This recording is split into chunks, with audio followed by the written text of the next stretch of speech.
தேசபக்தி பாடல் ஒலித்துக் கொண்டிருந்த போது ராணுவ உடையில் தேசிய கொடி ஏந்தி மாணாக்கர்களை உற்சாகப்படுத்திக் கொண்டிருந்த முன்னாள் ராணுவ வீரர் திடீரென மயங்கி சரிந்து உயிரிழப்பு.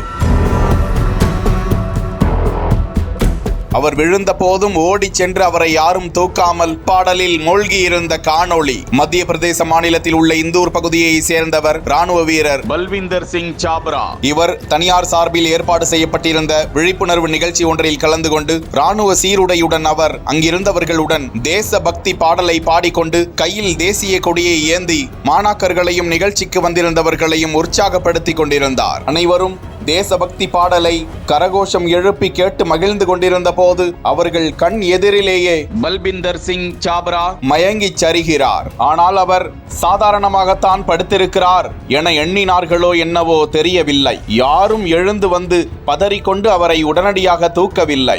உடனடியாக அவருக்கு சிபிஆர் சிகிச்சை அளிக்கப்பட்டிருந்தால் அவர் உயிர் பிழைப்பதற்கு சந்தர்ப்பங்களை முயற்சித்திருக்கலாம். சிறிது நேரம் கழித்து அனைவரும் சுதாரித்துக் கொண்டு பல்பிந்தார் ஏன் எழவே இல்லை என அருகாமையில் ஓடி வந்து பார்த்தபோது அவர் மூச்சு பேச்சின்றி கிடக்க உடனடியாக அவரை மீட்டு மருத்துவமனைக்கு கொண்டு சென்ற போது அவர் மாரடைப்பால் உயிரிழந்திருக்கிறார் என அதிர்ச்சிகர தகவலை கூறியிருக்கின்றனர். முன்னாள் ராணுவ வீரர் ஒருவர் மிடுக்கான ராணுவ உடையில் தேசிய கொடியை கையில் ஏந்தியபடி தேசபக்தி பாடலை கேட்டுக்கொண்டே மாரடைப்பால் மரணமடைந்த நிகழ்வு குறித்த காணொளி. அவருக்கு ஏராளமானோர் இறுதி அஞ்சலிகளை வலைதளத்தின் மூலமாக செலுத்தி வருகிறார்கள்.